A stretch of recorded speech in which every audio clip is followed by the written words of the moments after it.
हे आहे श्री दत्त मंदिर. हे दत्त मंदिर श्री सद्गुरू नारायण महाराजांनी 1913 साली स्थापन केली. खरं तर नारायण महाराज हे मूळ कर्नाटकचे. त्यांची जन्मभूमी कर्नाटक आणि कर्मभूमी महाराष्ट्र. याबद्दल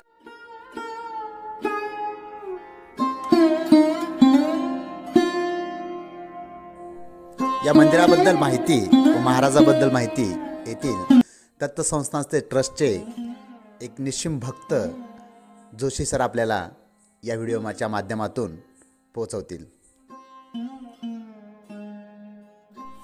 नमस्कार, मी श्याम जोशी.